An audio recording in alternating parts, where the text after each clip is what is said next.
This is Tim Bryce with my column titled Mad as Hell. If Donald Trump contributed anything to the political process during this presidential election, he has called the American voter to arms over our dysfunctional government. People are mad as hell about such things as our sagging economy and declining GDP, unemployment and sending jobs offshore, illegal immigration, declining morality, disrespect for law and order, political correctness, our Middle East policies, energy dependence, an overbearing healthcare system, our general lack of leadership in the world, politicians more imbued with self-interest as opposed to their constituents, the decline of exceptionalism and the liberal agenda to transform America into a third world country, and much more. Week after week, the Rasmussen polls tell us we believe the country is headed in the wrong direction.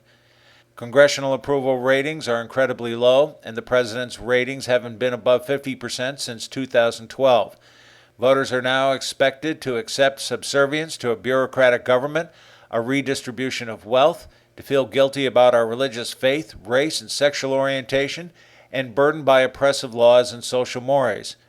We now believe we no longer live in the same country we lived in just 6 short years ago, and we're changing much too fast.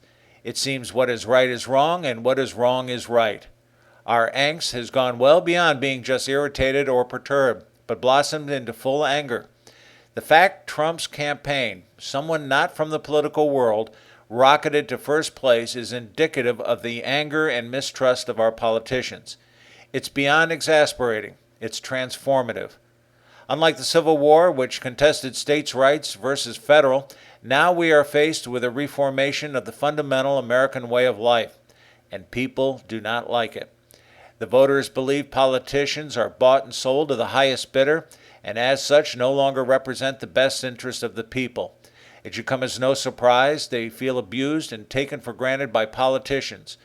Nor do the people truly trust the press, who has become the mouthpiece of a political ideologue as opposed to an independent, unbiased source of information.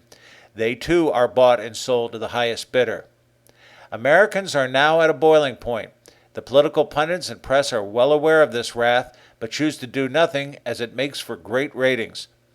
This is all reminiscent of the 1976 movie Network, where TV newscaster Howard Beale, played by Peter Finch, touches an American nerve by briefly describing the problems of the country.